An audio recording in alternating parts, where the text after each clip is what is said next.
Anong mensahe ang kailangan marinig ng mga Taurus mula October 6 to 12, 2024? Pwedeng nangyayari na to o mangyayari pa lang. Kung hindi man para sa inyo, itong magiging reading, di baka para sa someone na malapit sa inyo o sa someone na kakilala nyo mismo. Hindi ko alam kung anong lalabas. Kung positive ba o negative. Depende sa magiging reading. Baka rin may lumabas na gender, gawin nyo na lang energy, masculine at feminine energy. Pwede rin naman na wag nyo nang pansinin ang gender.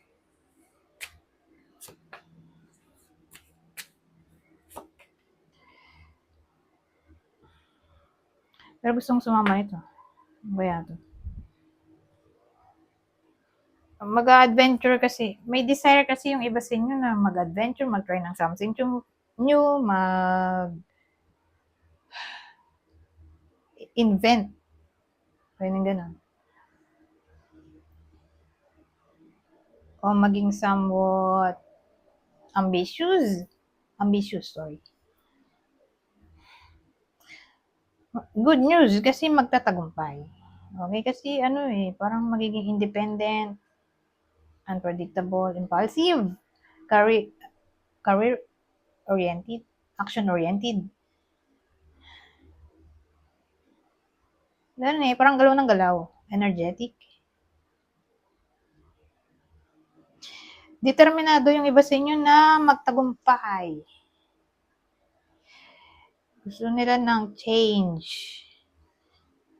Asahan natin ng big change.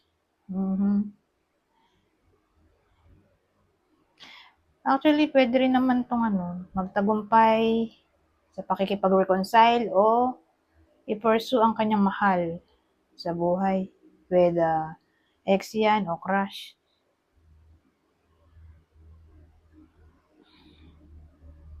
Ganun So, may someone sa inyo na ganito ang magiging energy o siguro malaki porsyento na ganito ang energy ng halos lahat ng Taurus. Action-oriented. Ambitious, determinado,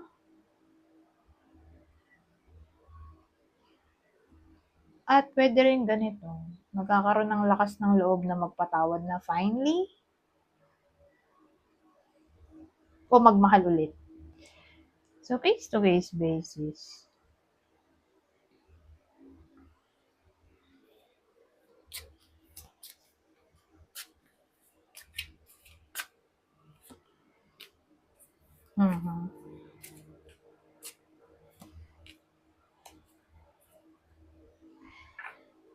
Poison, Moon, mag-ingat sa mga iniinom. Baka ma-poison. Sobrang inom. Whether tubig yan o alcoholic beverages. O anything na sa tingin nyo ay toxic. Pwedeng mag-cause ng toxicity sa buhay nyo. Di watch out. Saka watch out din kung nasa lugar kayo ng celebration o anything na parang may gathering, may inuman. Kasi hindi natin masabi, baka may maglagay ng drugs, di ba? Pampahilo, pampatulog. Doon sa iniinom. Parang date rape na to, para sa iba sa inyo. O baka lasingin sila. Tapos, hindi natin alam kung anong motibo. Pero probably masama. Sa madaling salita, kung magiinom, aattend ng party, limitahan nyo lang yung inom. Saka watch out nga sa drinks. Huwag nyo iiwan yung drinks nyo somewhere. Lagi nyo dala yung cup o glass nyo. Kasi nga, hindi natin masabi. Baka may someone na may sapak sa ulo ay maglagay ng something sa iniinom. Kasi hindi naman natin masasabi kung sino yung dapat nating iwasan. Mahirap malaman. Kaya maganda mag-ingat. Laging alerto. Okay? Lalo na kung gabi. May moon kasi tayo.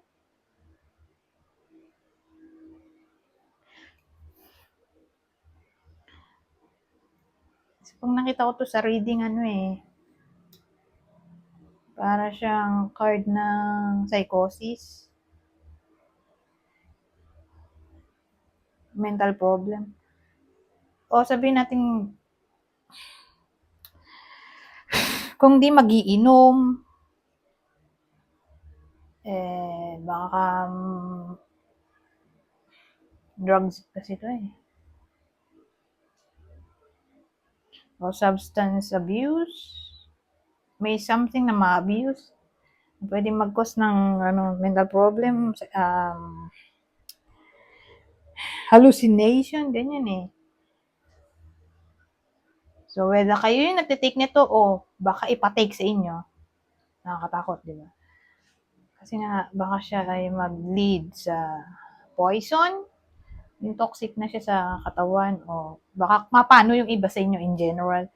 So, mag-ingat, okay? Lalo na kung attend ng celebration party, gabi. Yung sinasabi ko, yung glass nyo. Okay? At may tayo. May vessel, ang tawag doon? Jar. Parang glass. Anong dating sa akin, hindi inom. So, mag-ingat. Okay? Yung drinks nyo, lagi nyo hawak ang glass o cup. Huwag kayo inom ng inom. Makikiinom. Magkaroon kayo ng sarili nyong baso. Kung di maiwasan. Na, yun nga, umattend ng celebration o gabihin. Kung gagabihin kayo, huwag na umuwi. Kasi nangyayari talaga yan sa totoong buhay. Napapasarap sa kwento. Ginagabi ng uwi. So, maganda kung magpasama. Magpasama sa bahay. Okay? Huwag sama ng sama kung kani-kanino. Kasi pwede rin itong tumama sa inyo o sa mahal nyo sa buhay. Kaya, mag-iingat. Okay? Kung di kaya, wag na umuwi. Tapos, magpahatid. Laging may kasama kung aalis. Lalo na sa gabi. Kasi parang may someone nga na parang may tama sa ulo. Na pwede mag-cause sa iba sa inyo na mapahamak.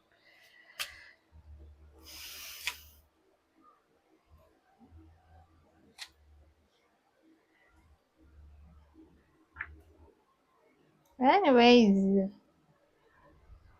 punta na tayo dito. Ang masasabi nito.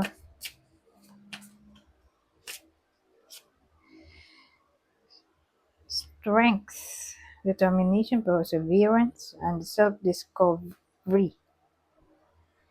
Strength din to. Strength ulit dun. So, yun nga, magiging determined yung iba sa inyo at magiging persevere. Na magtagumpay tulad dito, parang lang siya. Repetition. Nung sinabi ko kanina, determined na magtagumpay kasi magiging somewhat ambitious yung energy nyo dito eh. Maulit lang.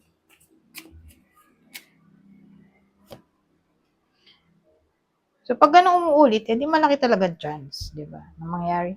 A new opportunity, insights gained from a new experience, job, o path na. So, sa madaling salita, may paparating daw na new opportunity, new beginning. In general. Sa iba sa inyo? Ask your angels, seek the divine. Your angels want to support you. So, kung may problema daw kayo o agam-agam, magdasal. Tanungin nyo ang anghel nyo tungkol sa kung ano man ang hindi nyo maintindihan. At sabihin nyo rin sa kanya kung paano nyo malalaman ang sagot. Magbigay kayo ng parang guide. Sabihin natin, yes or no. So, ito-toss ko ang coin na to. Yes or no? Ganon. Toss coin o sign. Hanap kayo ng sign, yes or no, sa billboard o sa picture o sa TV. Bahala na kayo kung anong gusto nyong klaseng sign. Kung paano nyo malalaman ang sagot ng angel nyo or spirit guides. Spread your wings. Confidence that leads to freedom and growth.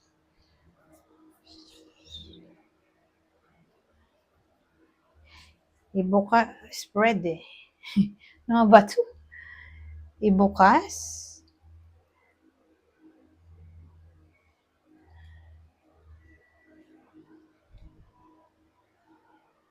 Ano ba Tagalog nito?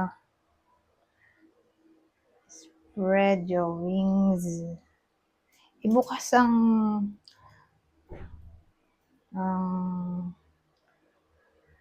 pakpak.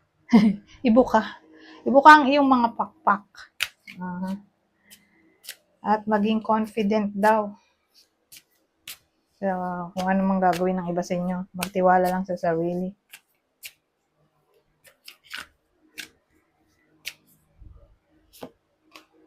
Success, it's your time to shine. Success from what you pour your heart into. So, expect na natin na yun nga. Magiging successful yung iba sa inyo. Kahit naman dito sa tarot. Diba? So, at least may result. Alam na natin yung result. Kasi dito, yung action nyo diba? Alam na natin na magtatagumpay yung iba sa inyo sa kung ano man ang gagawin. Okay? So, week na to. So, 5 na pala to. Mag-end na ako. Anyways, hanggang dito na lang. Goodbye for now.